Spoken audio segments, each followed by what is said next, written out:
St. Patrick's Day is only a few days away, and it's time to start getting in that Irish spirit. Don't you think, Chef Tom? Absolutely. All right, well, Chef Tom joins us. We are at Holiday Acres, and we're going to start off St. Patrick's Day.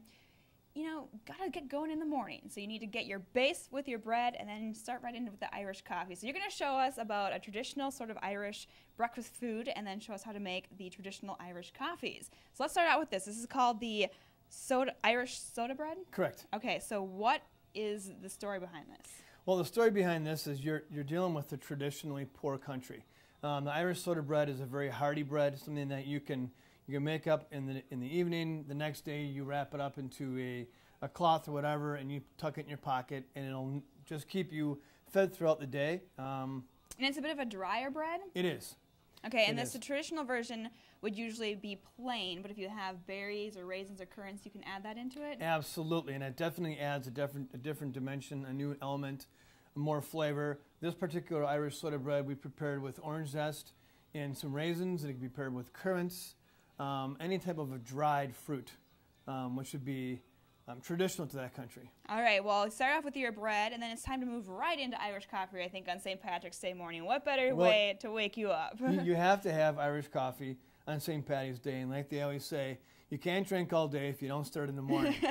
Perfect. Well, there's two different ways. There's the traditional Irish coffee, and then you say we have an Americanized version. So why don't you start by telling us is this the American one that you're making? I'm making the traditional right now. This okay. was developed out of an airport in Ireland, and then the Buena Vista Hotel out of California basically kept the tradition of the Irish coffee going and actually did their research out of Ireland.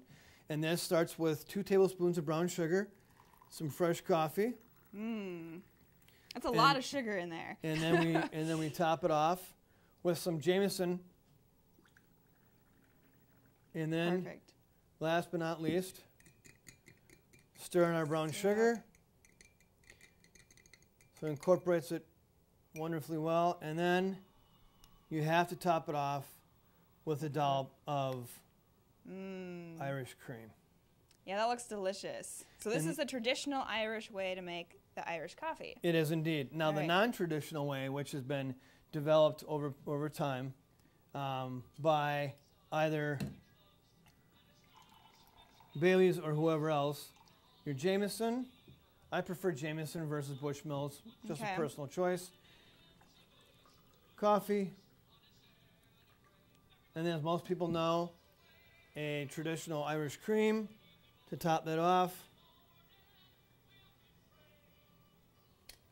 Okay, so you still put whipped cream on that version? Absolutely. We're going to stir this up. You know, I have to say, just by looking at them, I can tell I'm a fan of the traditional because it just looks prettier. It looks wonderful. And there you have it. Not only is it a great morning drink, but it's also a drink that you can finish off your day with as well after dinner or whatever. And it's got the coffee, a nice pick-me-up if you're getting a little tired as the day goes on St. Patrick's Day. Well, of course, the day doesn't end at breakfast. You have to have your main meal. So join us tomorrow, and we'll talk about a traditional Irish meal. Thank you so much, Chef Tom. Thank you, Kira.